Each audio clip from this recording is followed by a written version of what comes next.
Is the morning after the Georgia primary and two of the biggest races we were watching for you out of Fulton County. It is the race for district attorney and Superior Court judge.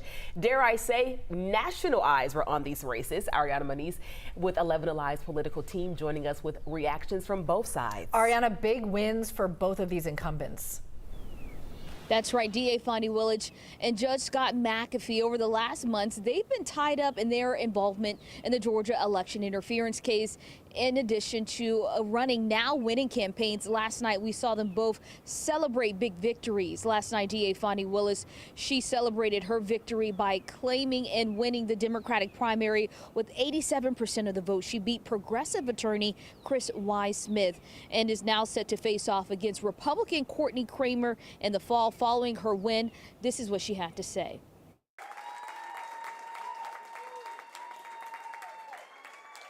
It was a night of victory for District Attorney Fonnie Willis as her quest for re-election continues. We are not to the end of the road. In fact, I submit to you, we're at the beginning.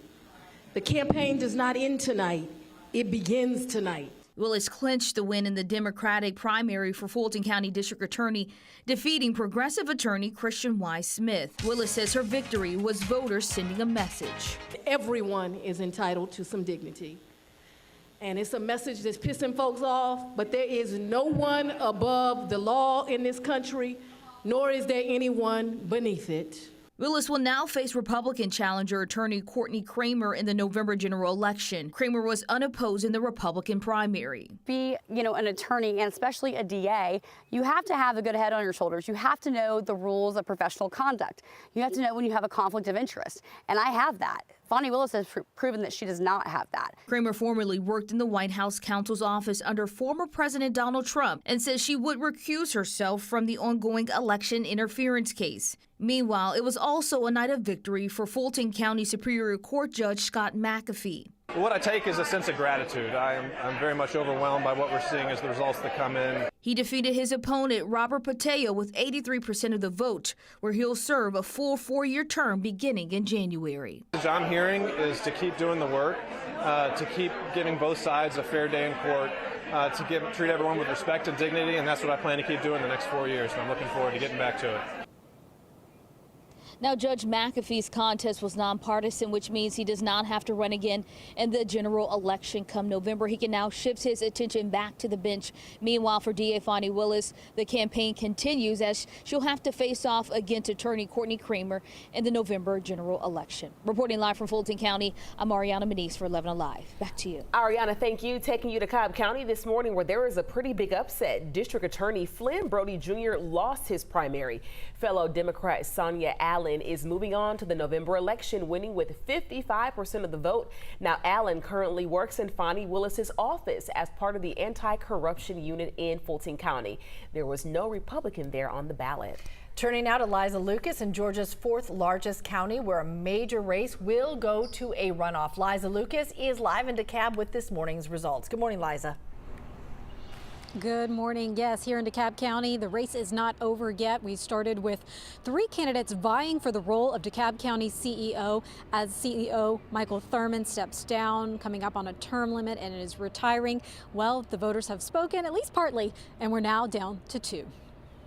A new chapter coming for DeKalb County. But first, a runoff where voters must now decide between the frontrunners. Lorraine Cochran-Johnson, the former Super District 7 commissioner, leading the primary with 46% of the vote. Larry Johnson, a longtime commissioner for District 3, following with 34% of the vote.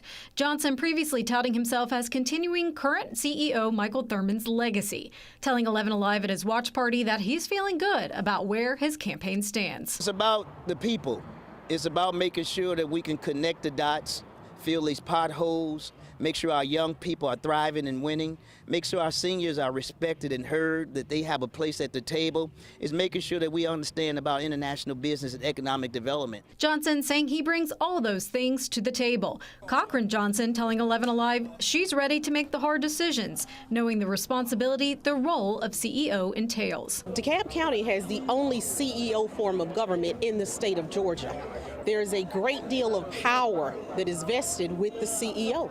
and it would allow me to make a lot of the decisions that I know are necessary to move us forward.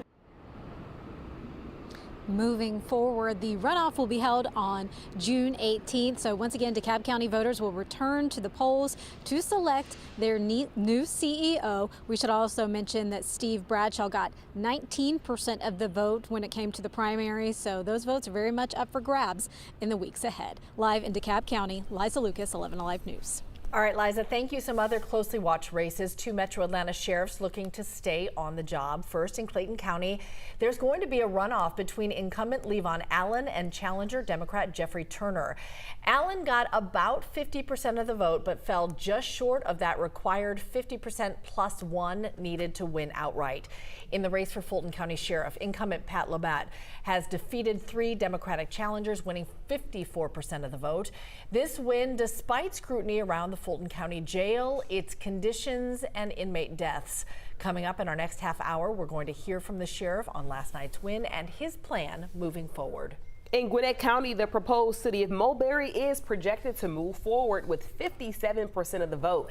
This is a look at the area there in northeastern Gwinnett County where the city would be, making it one of the largest. In November, the residents there will vote on 5 council members to serve the city and get it up and running.